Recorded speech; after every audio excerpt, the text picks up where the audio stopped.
Chaturbhuj Jagannath कण्ठशोभितकौस्तभ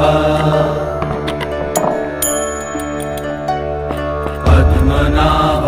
Vedgarbh चन्द्रसूर्यविलकरा Jagannath Loknath नीलाद्रीश परहरि